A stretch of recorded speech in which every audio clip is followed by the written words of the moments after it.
In 1878, gold mining in Tasmania was already in full swing. Having first been discovered in Beaconsfield in 1847, Mangana in 1852 and Mathina in 1858. But despite several government-funded expeditions, no payable gold discovery had ever been made on the west coast. The absence of roads and tracks, the thick rainforest and inaccessible nature of the area made it every part unlikely to ever be discovered. So you can imagine the excitement when in May 1879 the following newspaper article read, "Gold at the West Coast. Sir, since writing to you last we have been fortunate in finding payable gold. The new goldfield is very easy to access from the Pieman Heads. By water, 10 miles to the Savage River and then a walk of 1.5 miles to the prospectors' claim." This claim was known as Middleton's Creek, named after its discoverer, Harry Middleton, and it was soon reported that he and his party of 4 were washing about 1 ounce of gold for every 3 days' work. Within 3 months there were over 400 men on the field, and as they spread out, new discoveries were popping up almost every day. Gold was discovered by Jack Brown and his Chinese offsider, George R. Chu, sparking a rush at an area since known as Brown Plains. In 1883, Tasmania's largest gold nugget was unearthed in the Rocky River, leading to a huge rush which alone produced over 40,000 ounces.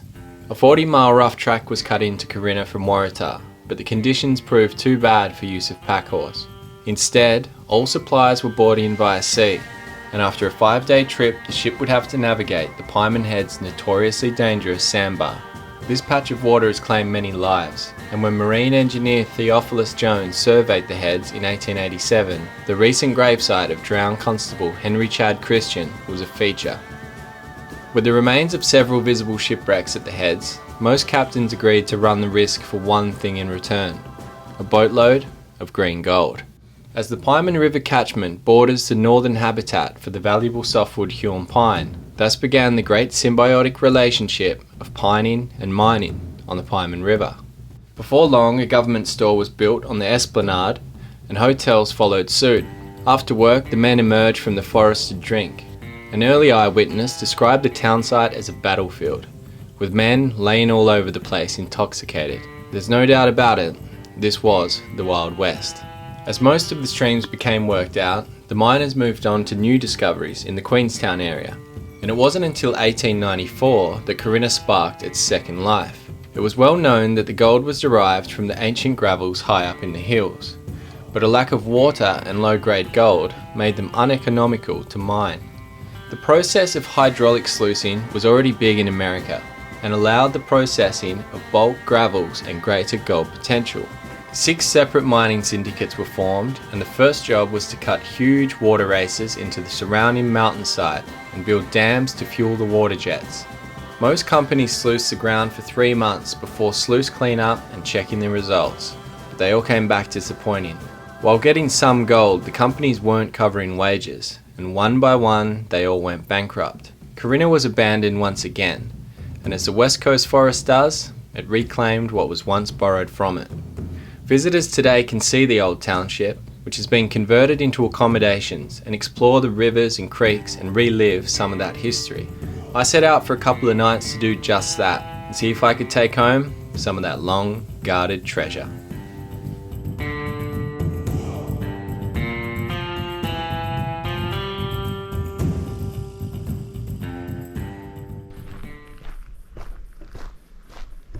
Get a load of this gorgeous river. This is the Pieman River, ladies and gentlemen. Seen many of activities of pining, mining, and plenty of tourists too. It seems like they've just taken the cruise ship out. I must have just missed it today. They head down there for about 15 k's to the Pieman Heads, where everyone gets off, takes a lunch, goes and explores on the beach. And I've organised for tomorrow to go down on the cruise ship. I'm going to be taking my pack raft, paddling across to the other side where the heads are, and looking for the gravesite of the drowned constable Henry Chad Christian. So that's going to be awesome. And the day after that, I'm going to be taking the kayaks that they have here and heading upstream. And I'm going to be trying some creeks up there. I think I might take the weddy and the snorkel and try and snipe out a bit of gold. And before all of that, today, well, let's go there.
So 3 k's out of town and you come to here, Middleton's Creek. So this was where the scene of the first gold rush on the west coast happened. Hundreds of men working this stream. But my focus today is not really going to be on Middleton's, it's going to be on Fogarty's Creek. I came across some old reports and they all said that Fogarty's Creek was where the biggest and most coarse gold was. And if you look up on the list or any other map, you won't find Fogarty's Creek. But I managed to find it on an old surveyor's map, and it's a tributary of Middleton's and not too far away. So that's where we're heading.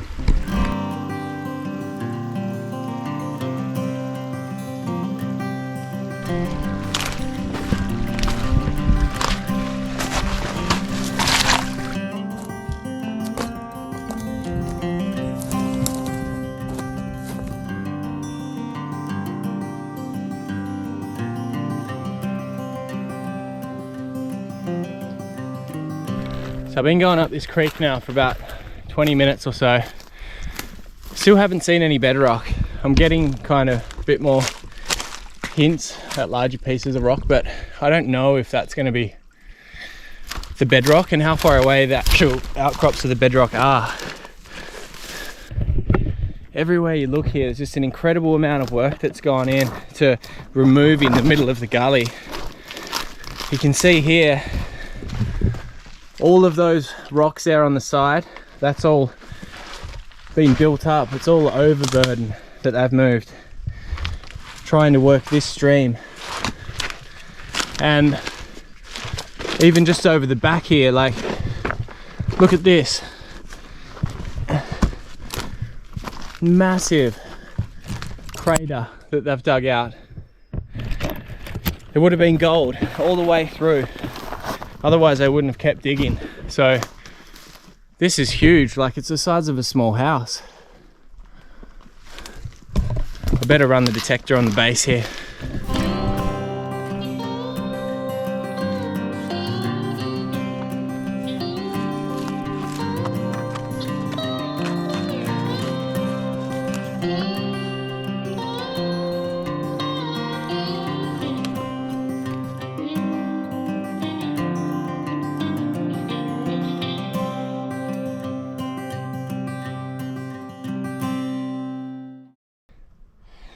Followed it 900 meters up and no bedrock, not that I can see. The sides and just all the decomposed logs and stuff might be covering the only exposed bedrock. I know that there was bedrock up here because I read it in an old report saying that Middleton's workings were like super deep and in many parts they never touched true bedrock. But in Fogarty's the bedrock was exposed up the creek, so who knows. Anyway, I'll have a little bit more of a look up here and then go down and try Middleton's upstream further. There's some camps that I want to check out up there.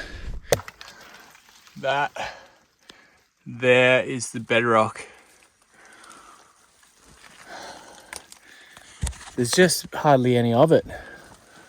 I reckon when the guys worked it, it was all cleaned up And in 100 years or so, just things have caved in on it and vegetation's grown on top again. But that there is definitely the bedrock of the hill. It would have been awesome. It's so good for cracks. The only problem is it's got like a metre of vegetation over the top now. Yeah, I'm going to call it quits here for Fogarty's Creek. There's somewhere upstream of Middleton's that I want to check out, and it was a pretty well-known camp. They had 4 huts on the top of a rising at the junction of 2 creeks up there. So I found it, what I believe to be the little hill on the list, and gonna go make my way up there, and if we come across any bedrock or workable ground, we'll try for that.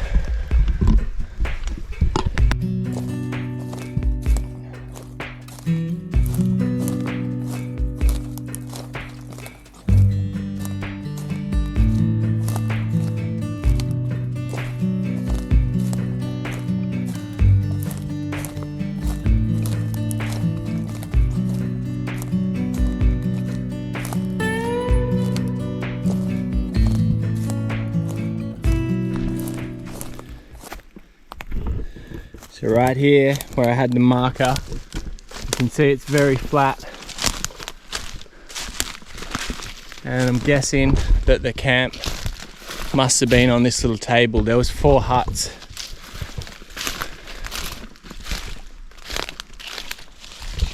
And that's where they came down the hill from Waratah, and then this was the camp here.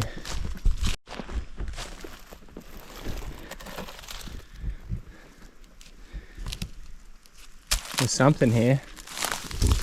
Looks like it might have been the chimney, or I don't know. That might even be pipe from the water race, the hydraulic pipe, I reckon, judging by that radius of the pipe.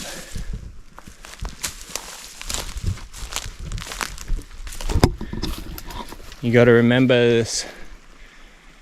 Original guys were only one part of the chapter, because after the hydraulic, and then I'm not sure even how many people have had mining leases on this from the hydraulic days, plus 120 years of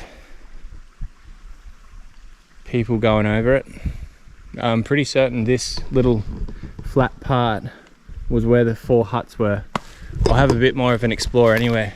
I found a bottle dump here. Pretty old school, I think.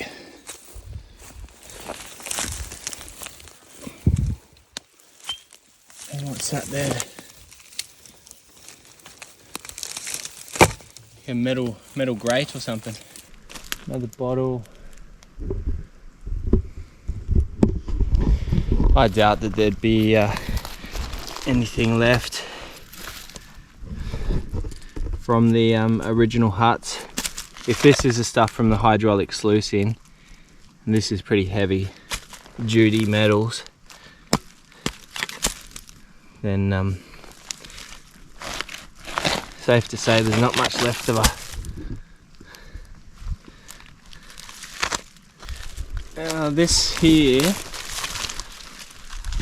looks like a nice pile of stones for a fireplace.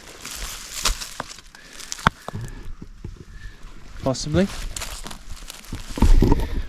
They're up here for some reason, in a little pile. I reckon that's what they were.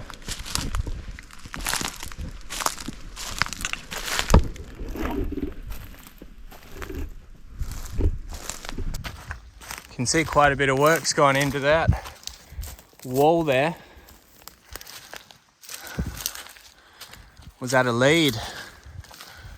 With the boys getting onto something? Could even be a filled in shaft.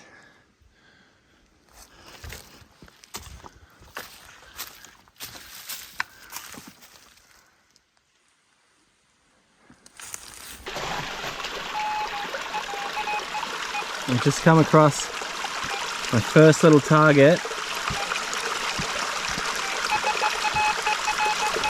in this bedrock here. Let's dig him out.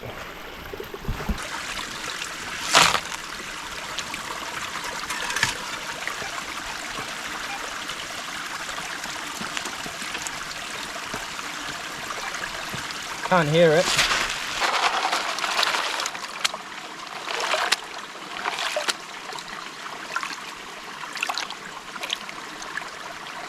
Alright, the reveal.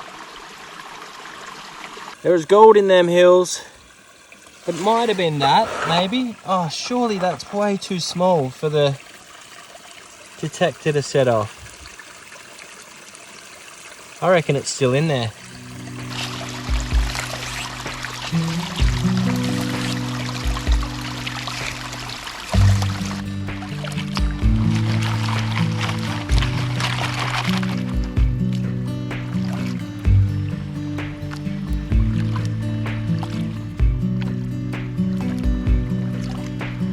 Creek's a little freaking honey hole.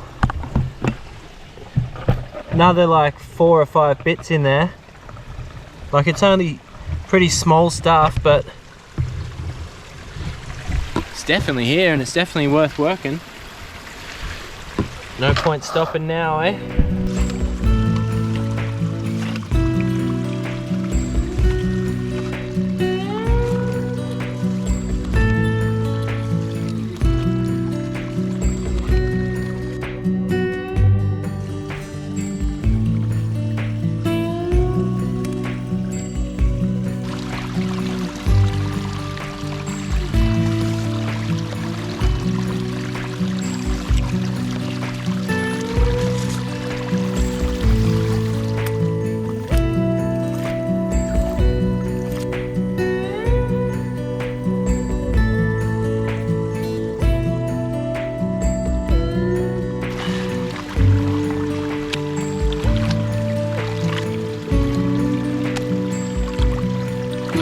Shiny gold. Let's have a look here.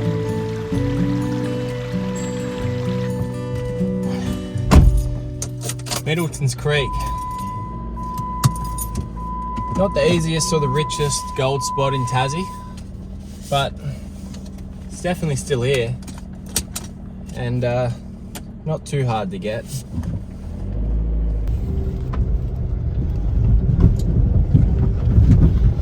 Cottages.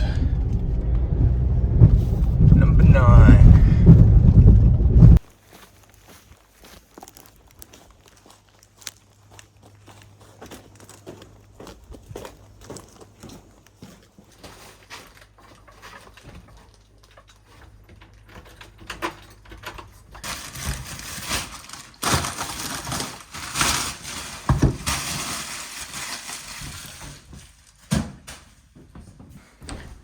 How good is this? Set up. Beats the hell out of camping, that's for sure.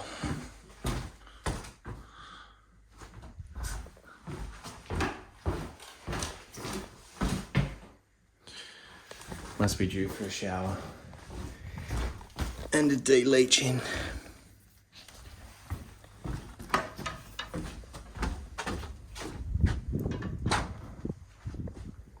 I see they've got a massive printout of Peter McPhee's history of Corinna and the Pyrmont River.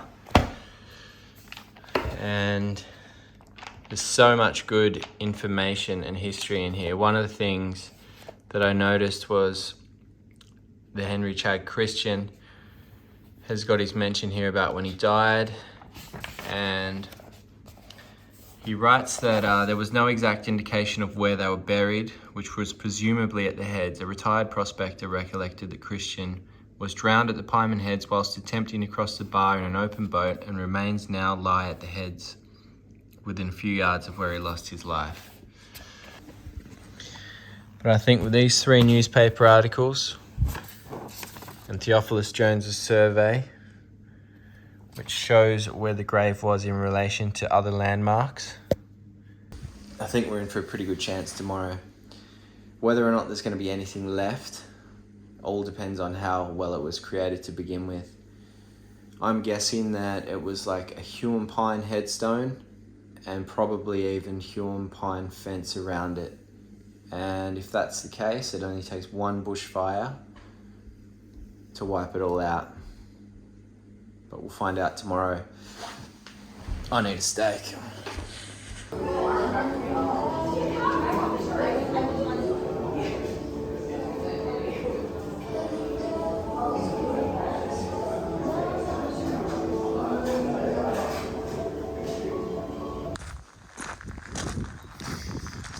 That was a pretty good steak, actually.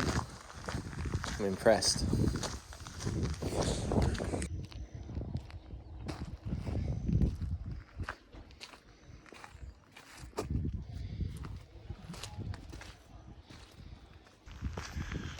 I got a Huon pine tree out the front.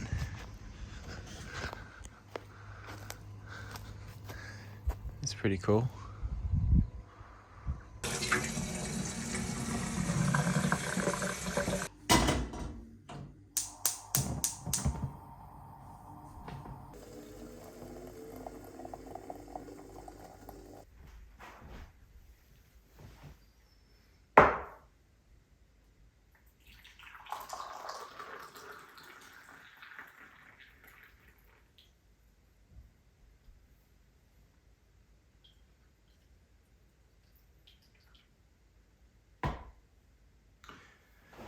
How the hell am I going to go back to normal camping after this?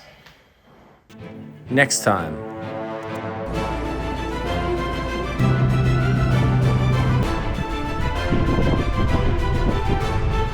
We are conical rocks down here. But what I don't like about this is how thick that scrub is. So thick.